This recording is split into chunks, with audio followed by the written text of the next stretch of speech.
আসসালামু আলাইকুম। স্বাগতম জানাচ্ছি লেটস সি ফুটবলে। আর্জেন্টিনা এবং ব্রাজিলের সমর্থকরা অলরেডি নিশ্চয়ই তৃপ্তির ঢেকুর তুলছেন যে তারা ফ্রান্সের চেয়ে অন্য ব্র্যাকেটে পড়েছেন। এতে সুবিধা যেটা হলো, ফাইনালের আগে ফ্রান্সকে মুখোমুখি করতে হবে না। ফ্রান্স এতটাই দাপট নিয়ে এবার খেলে যাচ্ছে, এটা অস্বাভাবিক। এবং তাদের ফরওয়ার্ড লাইনে কাকে রেখে কার কথা বলবেন, এমবাপে, দেমবেলে, দুয়ে, বারকোলা আর ওয়ান অ্যান্ড অনলি ওলিসে, অসাধারণ একটা ফরওয়ার্ড লাইন।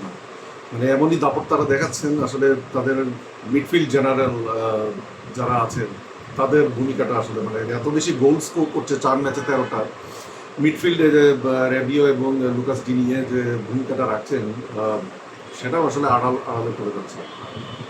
ডিফেন্স তো অসাধারণ। ওনাকে সালিবা, উপমেকানো রোটেশনের মাধ্যমে তারা সেন্ট্রাল ডিফেন্সে অসাধারণ পারফর্ম করে যাচ্ছিল। ফ্রান্স যেভাবে দাপট দেখাচ্ছে, আসলে ফুটবলে everything is possible, it's a cruel game, everything is possible here, everything can bit everybody. সেটা মাথায় রেখেই বলছি যে ফ্রান্স যে অনেক দূর যাবে সে ব্যাপারে আসলে সন্দেহের কোনো অবকাশ নেই। আর ফ্রান্স যদি সেমিফাইনালও পৌঁছে যায়, তাদের বিশ্বকাপ জেতা তো পরে, তারা সেমিফাইনালও যদি পৌঁছে যায়, কিছু জিনিস নিশ্চিত হয়ে যাবে। যেহেতু সেমিফাইনালে যারা যাবেন তারা 8টা করে ম্যাচ খেলার সুযোগ পাবেন, ফাইনালে যেতে পারেন কি না পারেন। থার্ড প্লেস প্লে অফ আছে যে, সেখানে 8টা ম্যাচ খেললে গোল্ডেন বুটের পুরস্কারে যে এমবাপে অনেক দূর এগিয়ে যাবেন সেখানে কোনো সন্দেহ নেই। আমি নিজে একজন আর্জেন্টিনা ফ্যান এবং মেসি ভক্ত, তারপরেও মেনে নিতে হচ্ছে যে গোল্ডেন বুট জেতার সুযোগ সম্ভাবনা এবার এমবাপে বেশি। এবং সেখানে দেমবেলেও পিছিয়ে নেই, 4টা গোল অলরেডি হয়েছে, একটা হেডট্রিক সহ। আবার দেসিরে দুয়ে এবং ব্র্যাডলি বারকোলা তারাও কিন্তু গোল সংখ্যায় হয়তো 1-2টা করে গোল করেছেন, কিন্তু এখনও 8টা করে ম্যাচ খেললে এখনও 4টা ম্যাচ বাকি। এবং সেখানে যে কেউ কোন জায়গা থেকে হিরো হয়ে উঠবেন এবং বিশাল মনস্টার হয়ে উঠবেন, আপনি বলে মানে আসলে সেই সন্দেহ থেকেই যায়।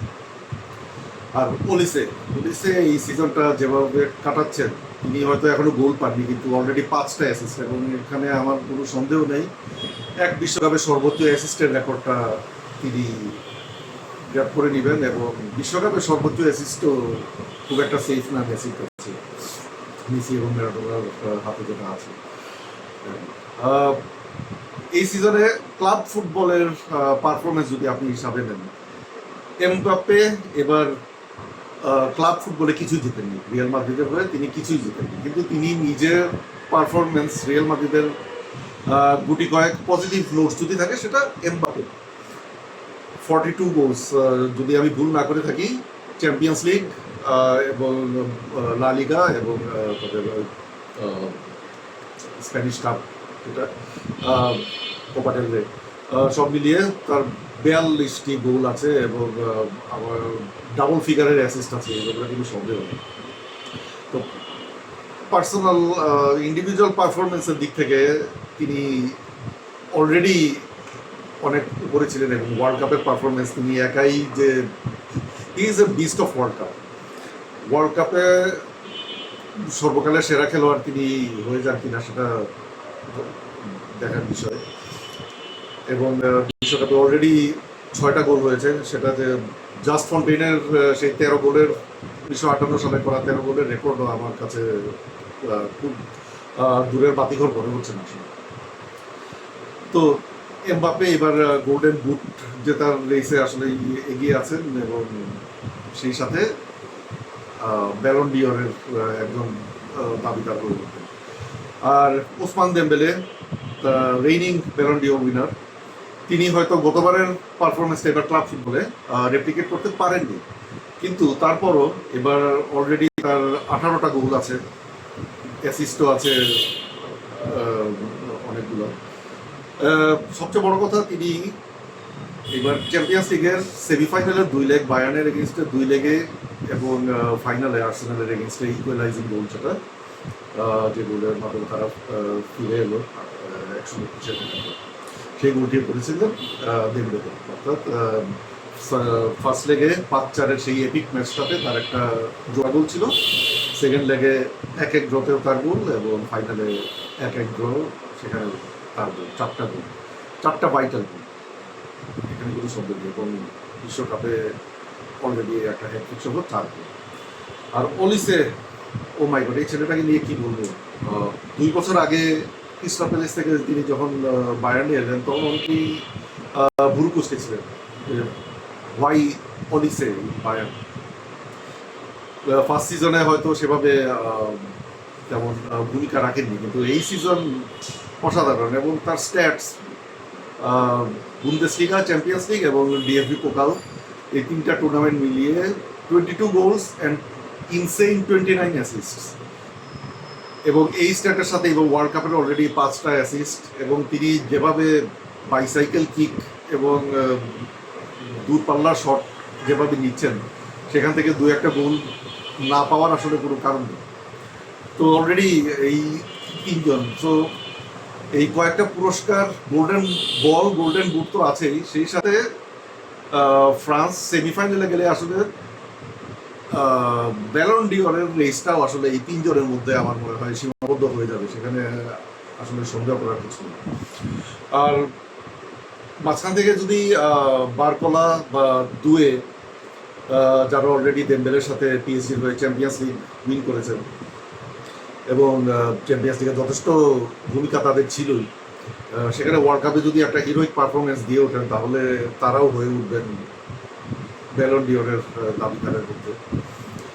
আর আরেকজনের কথা না বললেই না, সেটা হচ্ছে উইলিয়াম সালিবা। এবার আর্সেনালের প্রিমিয়ার লিগ যে শিরোপা তারা জিতলো, সেখানে আপনি যে কেউ আর্সেনালের বেস্ট 3জন পারফর্মারের যদি লিস্ট করেন, সেখানে উইলিয়াম সালিবা থাকবে, কারো কারো লিস্টে হয়তো একজনের লিস্টেও থাকবে। ডেভিড রায়ার, ডেকলান রাইসের সাথে উইলিয়াম সালিবা, এই 3জনের নাম, আর মানে 3জনের নাম ইউজ করলে সেখানে আসলে সালিবার নামটা বাদ দেওয়া খুবই মুশকিল। কেউ কেউ অডিগার্ডকে অ্যাড করতে পারেন, কিংবা গ্যাব্রিয়েল মাগালেস তো আছেন, গ্যাব্রিয়েল মাগালেসের নাম আসবে, কিন্তু সালিবা সেখানে থাকবে না। 99 out of 100 list Saliba will be there. সেই সালিবাও এখন পর্যন্ত অ্যাটাকারদের ফুল ফোটানোর কারণে ডিফেন্সের মাহাত্মটা এখনো চোখে পড়ছে না, কিন্তু একটা বহুল কথিত কথা আছে, সেটা হচ্ছে ফরওয়ার্ডরা ম্যাচ জিতায় আর ভালো ডিফেন্স টুর্নামেন্ট জিতায়।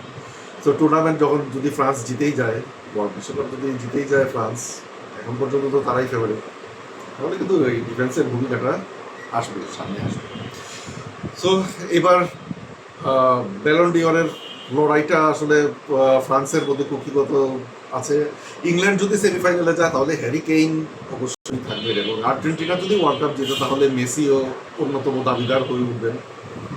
আমার মনে হয় ফ্রান্সের এই লিস্ট থেকে এই 2জনেরই একটা আউটসাইড চান্স আছে। তবে ব্যালন ডিওরের সম্ভাবনা আমার মনে হয় ফ্রান্সের যে কয়জনের নাম বললাম, বিশেষ করে এই 3জন, ডেম্বেলে, এমবাপে এবং অলিসে, এই 3জনের মধ্যেই হয়তো একজন ব্যালন ডিওর এবার জিততে যাচ্ছে। এই বিষয়ে আপনাদের ধারণা কি? কার হাতে ব্যালন ডিওর এই পর্যন্ত বিশ্বকাপের পর্যবেক্ষণে কার হাতে ব্যালন ডিওর দেখছেন, আমাকে জানাতে পারেন আপনাদের মতামত। Thank you very much. চাও।